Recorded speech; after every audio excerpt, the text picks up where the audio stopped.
Voilà. Donc là, j'y vérifie d'abord le premier. Donc là, on a le réseau. Toujours le réseau, on le met de préférence sur le switch. Donc c'est le réseau 192.168.10.0/24. Donc là, le masque, on le sait.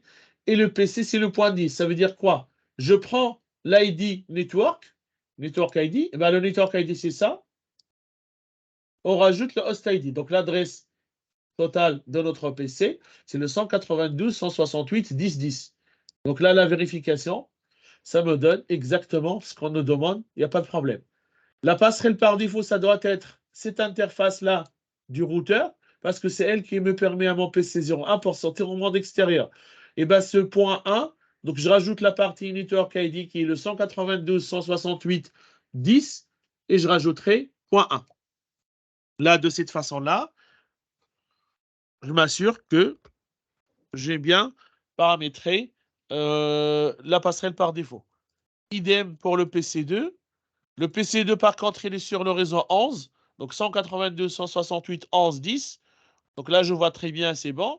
Et sa passerelle, qui est point 1, elle aussi, elle est sur le 11. Donc je vois très bien que la passerelle, elle est sur le 192.168.11.1. Pas besoin de DNS. Je vais checker d'abord ce qu'on appelle les terminaux. Hein. Ça, c'est les terminaux finaux, c'est les host d'abord, et après, je vais venir après vers l'équipement d'interconnexion locale, puis l'équipement d'interconnexion, on va dire, avec les autres réseaux. Donc là, je vais voir le PC3. De la même façon, le PC3, c'est le 10.1.1.10. Donc, 10.1.1.10. La passerelle par défaut, c'est la première adresse, c'est 180, 10.1.1.1, voilà, elle est là. C'est celui-là, c'est ce retour-là, d'accord, c'est celui-là. Donc là, c'est bon, pas de besoin de DNS. /24, /24.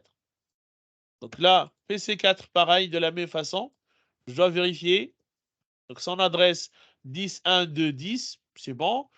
Passerelle 10.1.2.1, OK. Et le masque 254. Donc là, j'ai vérifié les 4 PC. 1, 2, 3, 4 dans l'ordre.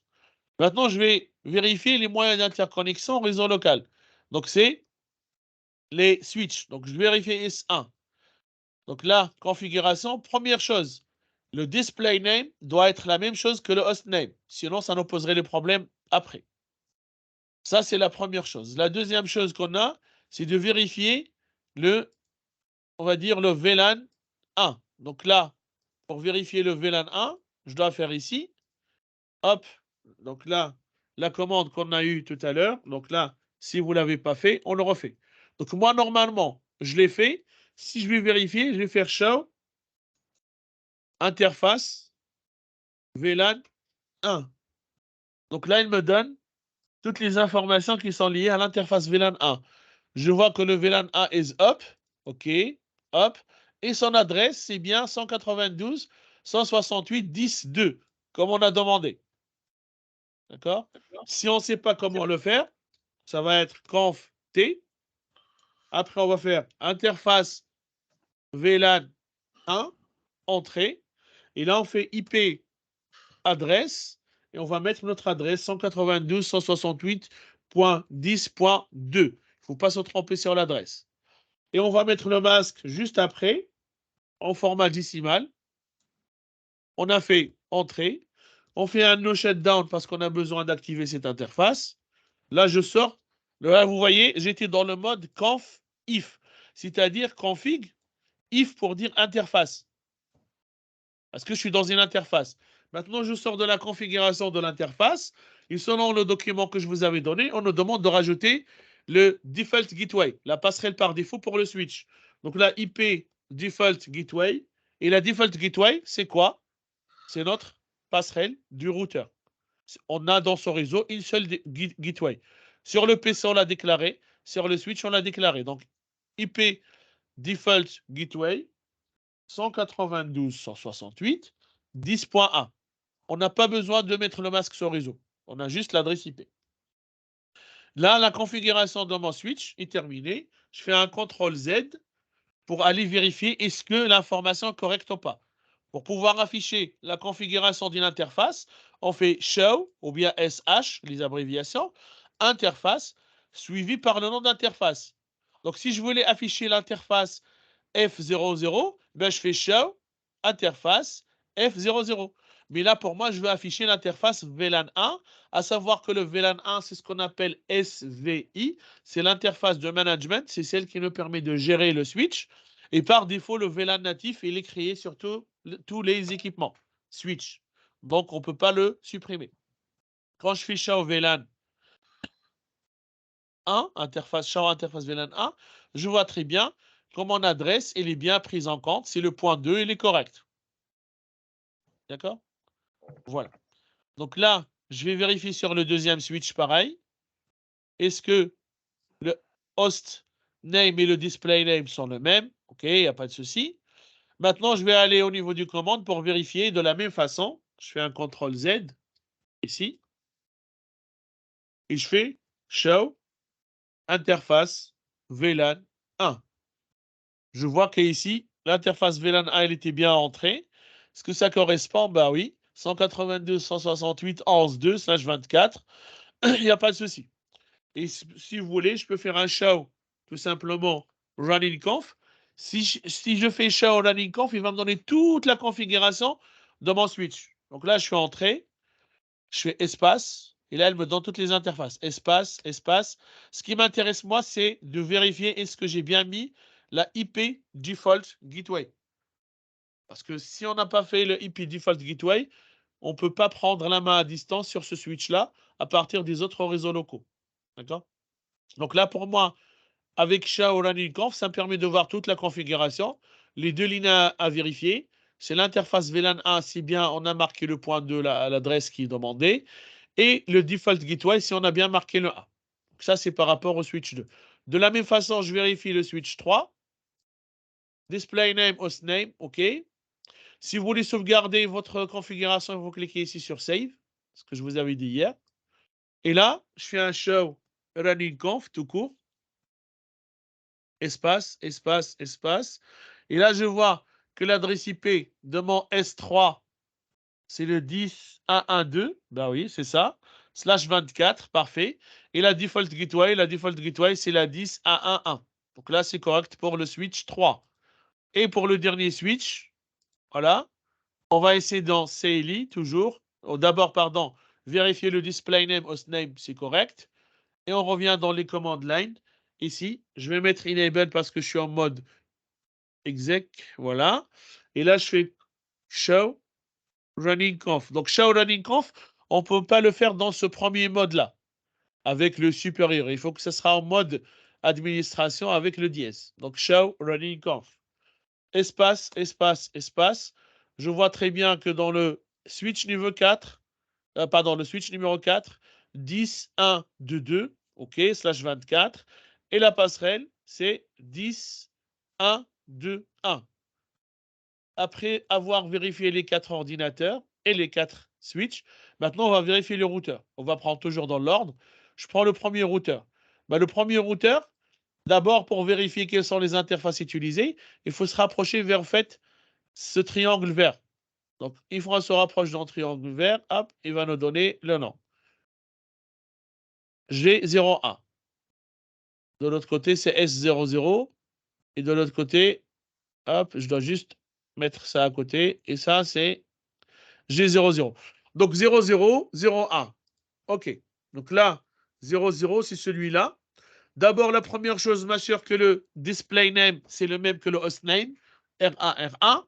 Maintenant, je vais voir les interfaces. G00, c'est celle qui est en haut. Donc, c'est combien? Hop. Là, pardon, c'est G00. C'est le 192.168.10.1. Correct? Oui, correct. Alors, la G01, c'est celle qui est en bas, ici. C'est la 192.168.11.1. Le masque, il est correct. Dans les deux cas, OK, correct. Je ne dois pas oublier de cocher cette adresse parce que sinon, il ne sera pas activé. Donc ça, c'est comme l'interrupteur de l'interface si vous voulez.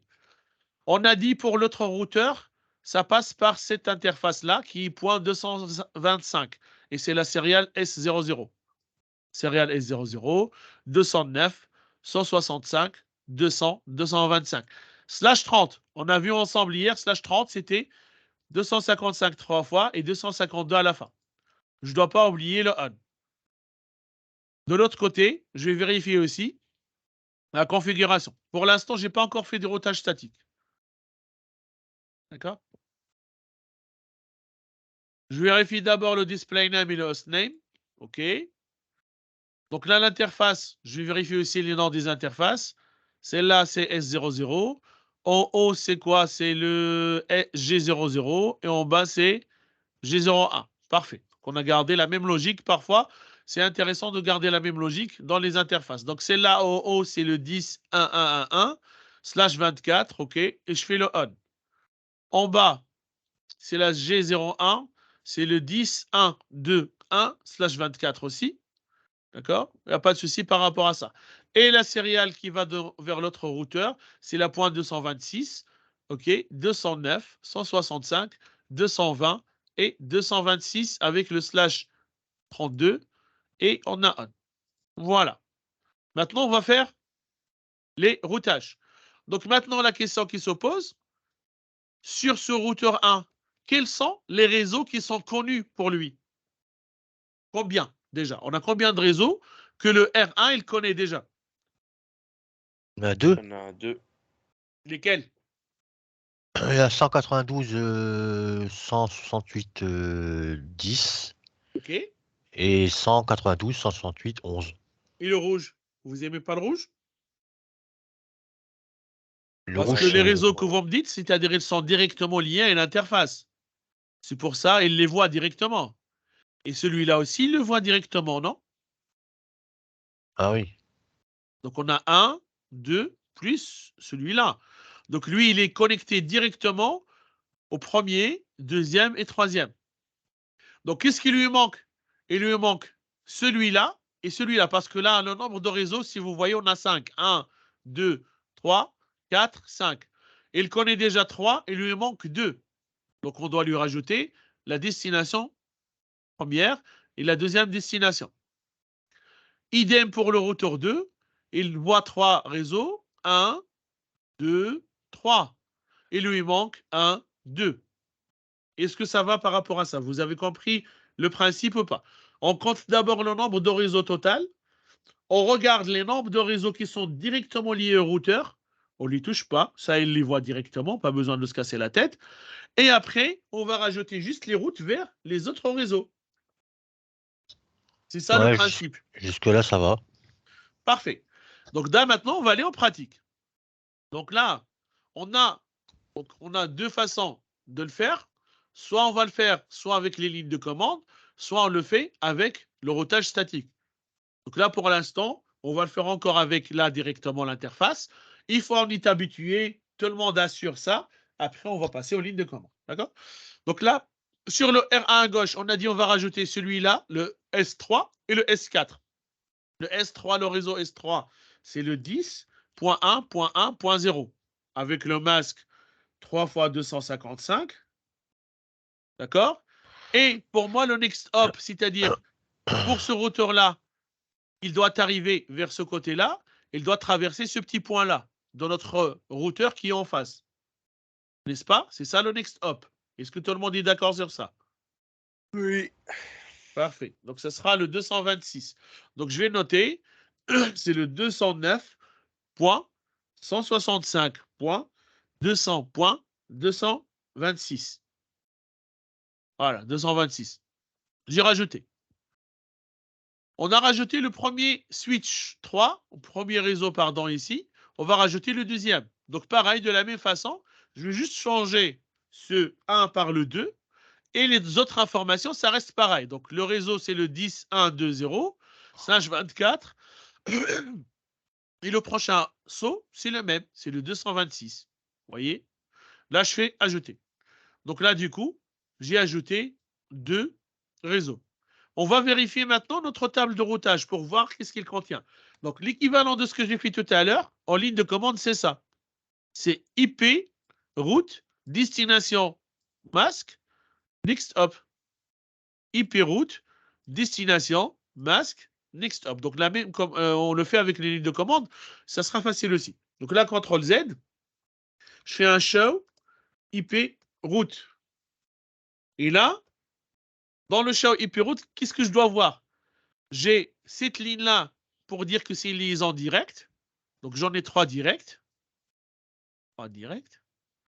J'ai les passerelles de chaque interface, ma propre passerelle. Et je vois que 2 autres réseaux ont été ajoutés, 2 autres routes, qui commencent par le S. Pourquoi le S? C'est pour dire statique. Qui me l'a dit? Regardez ici. Code, on va essayer de lire. L local, C connected, S statique. Si on rajoute les autres types de routage dynamique, le RIP, etc., on va voir la lettre qui est différente. Donc, on a rajouté 2 routes statiques. La première vers le réseau 10.1.1.0/24 via l'adresse next hop, c'est le 209.165.200.226. Et on a rajouté le deuxième réseau, pareil. Donc là, ce qu'on a fait sur le routeur 1, on va le dupliquer sur le routeur 2. Donc pour le routeur 2, on prend statique et on rajoute le réseau en haut qui est sur le S1 et le réseau en bas qui est sur le S2. Donc 192.168.10.0 avec bien sûr le masque 3 fois 255, donc 3 octets pour la partie réseau. On est sur une adresse de classe C, mais on est sur un /24. Le next hop, pour moi, j'ai été sur le routeur 2. Donc le next hop, ça va être le point, ou plutôt l'interface du routeur que je vois directement en face de moi. Ici, dans ce cas-là, c'est le 225.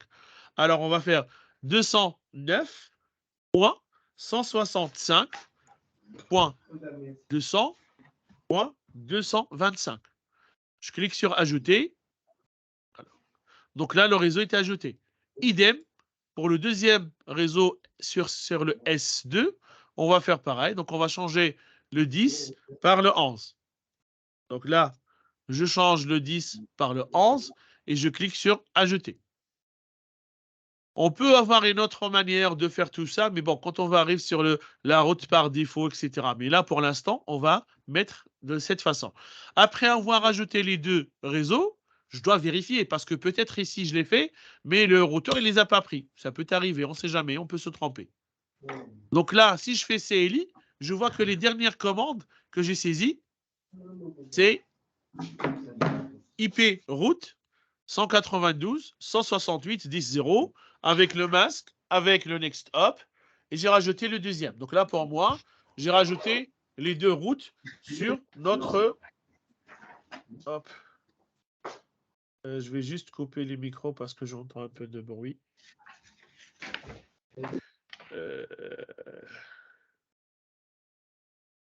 Hop. Désactiver tous les micros, comme ça. Parce que si vous avez des questions, vous pouvez parler, il n'y a pas de problème. Mais parfois, on a des bruits, on oublie le micro ouvert. Voilà, c'est pour ça que j'ai désactivé les micros.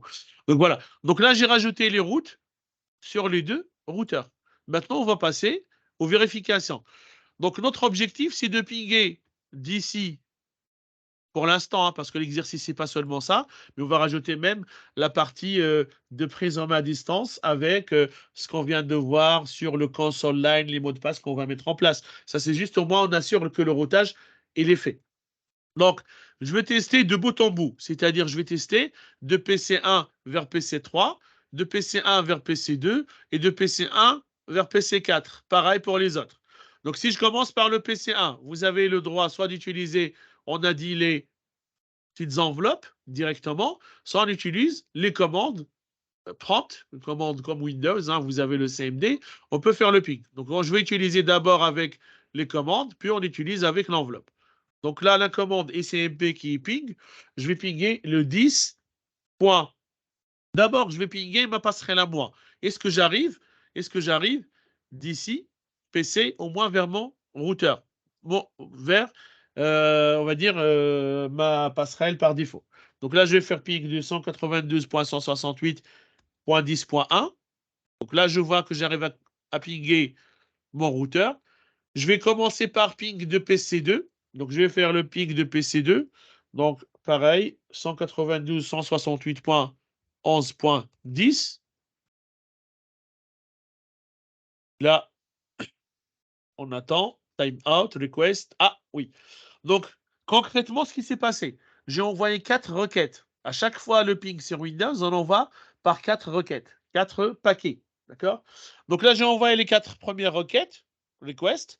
La première était perdue.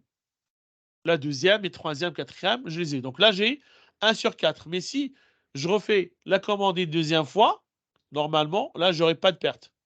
Pardon? Parce que premier temps, on a besoin de découvrir. La deuxième fois, voilà. Donc là, j'ai trouvé les 4. Donc je refais encore une troisième fois. Donc là, j'ai les 4 paquets sans aucun souci. Je peux quand même continuer à vérifier, si vous voulez, l'autre interface du routeur, c'est-à-dire la 11, la passerelle de mon deuxième réseau. Donc là, je peux faire le ping 192.168.11.1. Bah, puisque je ping le PC, je ping même sa passerelle. Maintenant, je vais essayer de voir si j'arrive à pinguer la troisième interface de mon routeur, à savoir la 225. Je fais un ping 209.165.200.225. Donc là, je ping l'interface. Donc toujours avant de faire de PC1 vers PC3, de l'extrémité vers l'extrémité, on va d'abord pinguer les points les plus proches vers nous. D'abord ma propre passerelle, la passerelle de l'autre réseau qui se trouve sur mon côté, le deuxième PC, la troisième interface de mon routeur. Donc on fait étape par étape. Donc là, on a pingé la 225. Ben, on va toujours avancer. Donc maintenant, on va essayer de voir est-ce que je peux pinguer la 226. Allez, ping 209.165.200.226. Donc là, j'attends qu'il y a forte chance que le premier paquet soit en timeout. Donc là, on attend le temps. Deuxième timeout. Troisième timeout. Donc si j'ai 4, je vais encore refaire une autre fois la commande. On ne sait jamais. Donc là, pour moi, je ne me suis pas trompé dans l'adresse. 209, 165, 200 et 226.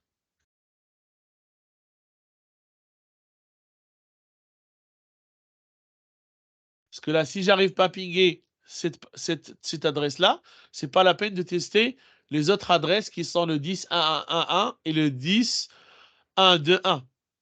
D'accord? Parce que là, voilà. Donc là, j'ai un problème par rapport à mon routeur. Donc il faut qu'on voit pourquoi. Donc là, avant de voir le débugage, je vais voir est-ce que de ce côté-là, j'arrive à faire le même parcours. Donc je vais commencer à pinguer ma passerelle. Donc là, je ping ma passerelle qui est 10.1.1.1. Donc là, j'arrive à le pinguer. Je vais voir la passerelle de mes voisins qui sont dans la salle à côté. C'est le 10.1.2.1. J'arrive à pinguer mes voisins. Et je vais essayer de voir est-ce que j'arrive à pinguer le PC à côté. Donc là, le 10.1.2.10. Donc le premier paquet, je l'ai perdu. Les autres, j'ai reçu. Maintenant, je vais voir est-ce que j'arrive à pinguer la passerelle, ou plutôt l'interface externe de mon routeur, qui est le 226. Donc là, 209.165.200 et .226. Ah, donc là, il me dit qu'il y a un problème. Donc, est-ce que je me suis trompé dans l'adresse?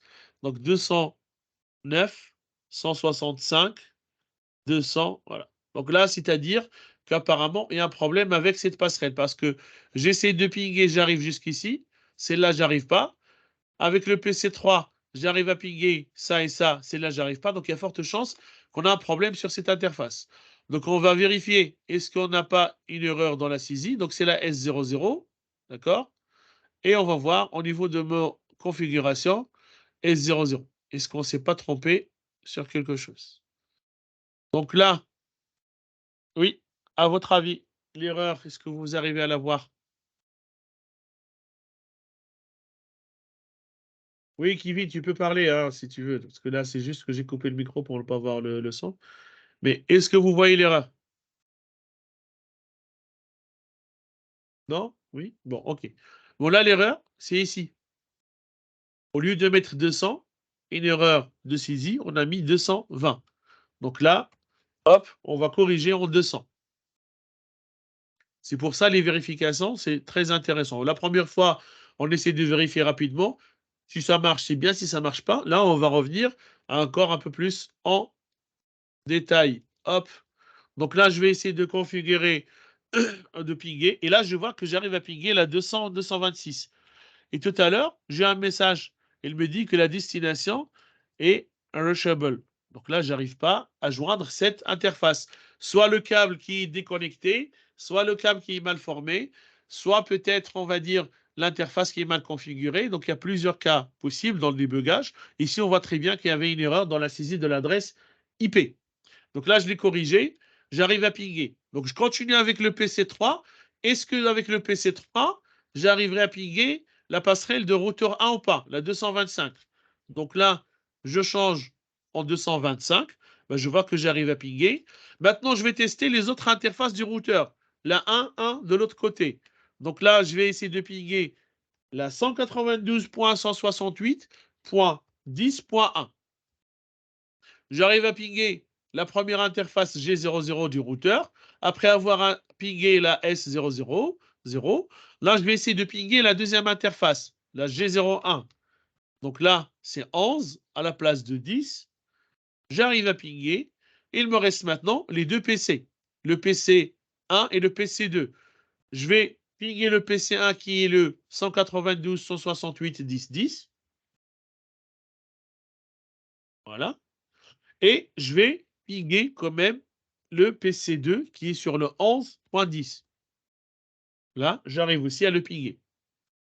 Donc, c'est-à-dire pour moi, j'arrive à pinguer de PC3 vers tous les autres PC. Donc, si je prends maintenant les enveloppes, juste pour me rassurer, et là, hop, je prends celui-là vers celui-là, successful. Je fais le 1 vers le 4, successful. Et le final, je fais le plus proche 2. Puisque le ping est réussi, successful, ça veut dire même si je teste de l'autre côté, c'est pareil. Parce que quand on passe ou quand on envoie en fait une requête SCMP, une requête ping, c'est dans les deux sens. J'envoie le request et j'ai le replay. Donc j'ai la réponse. J'envoie la requête et j'ai la réponse. Puisque l'autre il arrive à me répondre, donc lui aussi il arrivera à me pinguer certainement. Sauf si, bien sûr, ici on n'est pas dans les cas de pare-feu des access list, on est dans une configuration basique de début. Mais si on est dans les access list, peut-être on peut jouer sur les règles. On peut peut-être, nous, on peut recevoir le ping, mais on ne peut pas envoyer. Donc là, c'est des règles qu'on va voir après.